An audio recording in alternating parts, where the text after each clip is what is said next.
సామెతల గ్రంథము 25వ అధ్యాయము. ఇవియును సొలొమోను సామెతలే. యూదారాజైన హిజ్కియా సేవకులు వీటిని ఎత్తి రాసిరి. సంగతి మరుగు చేయుట దేవునికి ఘనత, సంగతి శోధించుట రాజులకు ఘనత. ఆకాశముల ఎత్తును భూమి లోతును రాజుల అభిప్రాయమును అగోచరములు. వెండిలోని మస్టు తీసివేసిన ఎడల పుటము వేయువాడు పాత్ర ఒకటి సిద్ధపరచును. రాజు ఎదుట నుండి దుష్టులను తొలగించిన ఎడల అతని సింహాసనము నీతి వలన స్థిరపరచబడును. రాజు ఎదుట డంబము చూపకుము, గొప్పవారున్న చోట నిలువకుము. నీ కన్నులు చూచిన ప్రధాని ఎదుట ఒకడు నిన్ను తగ్గించుట కంటే ఇక్కడికి ఎక్కి రమ్మని అతడు నీతో చెప్పుట నీకు మేలు గదా. ఆలోచన లేక వాద్యమాడుటకు పోకుము. నీ పొరుగువాడు నిన్ను అవమానపరిచి దాని అంతమున ఇక నీవేమి చేయుదువని నీతో అనునేమో. నీ పొరుగువానితో నీవు వాద్యమాడవచ్చును గాని పరుని గుట్టు బయట పెట్టకుము. బయట పెట్టిన ఎడల వినువాడు నిన్ను అవమానపరచునేమో.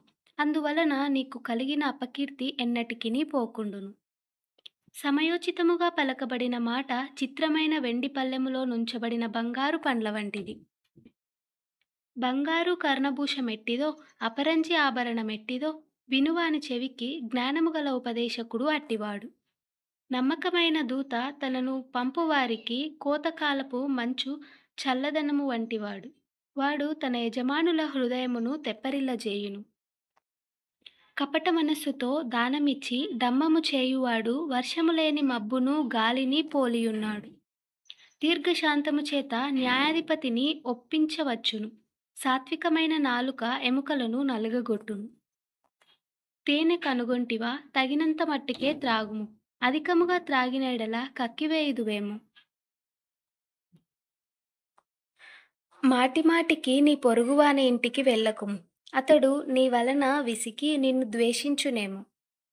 తన పొరుగువాని మీద కూటసాక్ష్యము పలుకువాడు సమ్మెటను ఖడ్గమును వాడిగల అంబును పోలినవాడు. శ్రమకాలములో విశ్వాసఘాతకుని ఆశ్రయించుట విరిగిన పళ్ళతోనూ కీలు వసిలిన కాలుతోనూ సమానము. దుఃఖచిత్తునికి పాటలు వినిపించువాడు చలిదినమున పైబట్ట తీసివేయు వానితోనూ సురేకారము మీద చిరక్కపోయు వానితోనూ సమానుడు. నీ పగవాడు ఆకలిగొనిన ఎడల వానికి భోజనము పెట్టుము. దప్పికొనిన ఎడల వానికి దాహమిమ్ము. అట్లు చేయుట చేత వాని తల మీద నిప్పులు కుప్పగా పోయుదువు. యెహోవా అందుకు నీకు ప్రతిఫలమిచ్చును. ఉత్తరపు గాలి వాన పుట్టించును. కొండెగాని నాలుక కోపదృష్టి కలిగించును. గయ్యాలితో పెద్ద ఇంట ఉండుట కంటే మిద్దె మీద నొక మూలను నివసించుట మేలు. దప్పికొనిన వానికి చల్లని నీళ్లు ఎట్లుండునో దూరదేశము నుండి వచ్చిన శుభ సమాచారము అట్లుండును. కలకలు చేయబడిన ఊటయు చెడిపోయిన బుగ్గయు నీతిమంతుడు దుష్టునికి లోబడుటయు సమానములు. తేనె నధికముగా త్రాగుట మంచిది కాదు. దుర్లభమైన సంగతి పరిశీలన చేయుట ఘనతకు కారణము. ప్రాకారము లేక పాడైన పురము ఎంతో తన మనస్సును అణుచుకొనలేని వాడును అంతే.